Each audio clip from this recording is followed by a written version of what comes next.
এটা আমি বাস্তবে বকবক করি। তবে একটা জিনিস জানেন কি, এই একটা সময় আমি বকবক করা জানতাম না, পরিবেশ পরিস্থিতি আমাকে বকবক করা শিখাইছে। এটা একটা মানুষ জন্মের পর থেকে কেউ মানে কোনো কিছু শিখে আসে না। জন্মের পর থেকে ধীরে ধীরে আস্তে আস্তে প্রত্যেকটা কাজ আমরা শিখে নিই। শিশু বাচ্চারা যখন ছোট থাকে তখন কিন্তু তোরা হাঁটি হাঁটি পা পা পা করে করে কিন্তু একটা সময় অনেক চারা গাছের মতো বড় হয়ে যায়।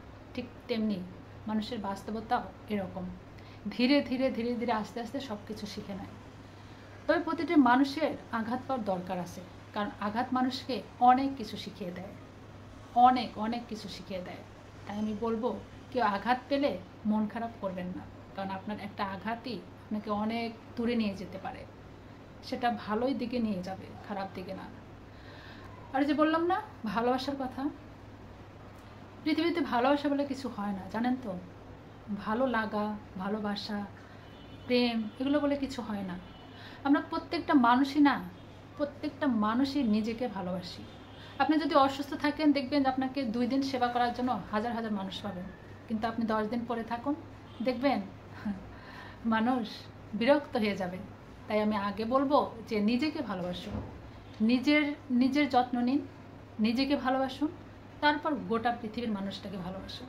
কারণ আপনি যদি না খান, আপনি যদি না খেয়ে থাকেন, গোটা পৃথিবীর মানুষ আপনাকে দেখবে না। আপনি দেখবেন এই পরিস্থিতিটা কত ভয়ানক। প্রেম হয়তো সাময়িক চলে আসে ইমোশনাল কোনো কারণ থেকে, কিন্তু ভালোবাসা থেকে যাবে মানুষের জন্য। মানুষের প্রতি ভালোবাসা থাকবে, ছিল, আগেও ছিল, এখনও আছে, ভবিষ্যতেও থাকবে। আপনাকে একটা মানুষ ভালোবাসে তার মানে এই নয় যে আপনি তাকে তার ভালোবাসার দুর্বলতা নিয়ে কখনো হেয় প্রতিপন্ন করবেন, অবহেলা করবেন, অযত্ন করবেন। ভেবে দেখবেন যে পৃথিবীতে এত মানুষ থাকা সত্ত্বেও সে কেন আপনাকে ভালোবাসে। এই কথাটা মাথায় একবার আনুন তো, যে এত মানুষ, এত স্মার্ট, এত সুন্দর, এত হ্যান্ডসাম, এত সে হোক ছেলে কিংবা মেয়ে, এত মানুষ থাকার পরেও কেন আপনাকে সে ভালোবাসে। ভালোবাসা মানে কি শুধু শারীরিক চাহিদা? তা নয়, কিন্তু ভালোবাসার অনুভূতি খুব সুন্দর হয়।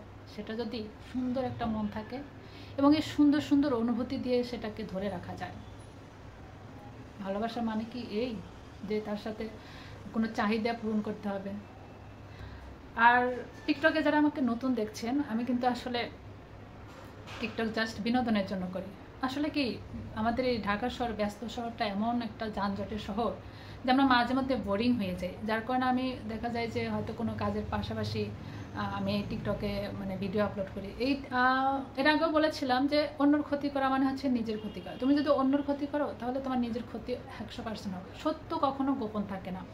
এই যে দেখুন না, যে আমাদের প্রিয় নায়ক সালমান শাহ এতদিন পরে তার কিন্তু আসল সত্যটা বের হয়ে গেছে। হ্যাঁ, সত্য কখনো গোপন থাকে না।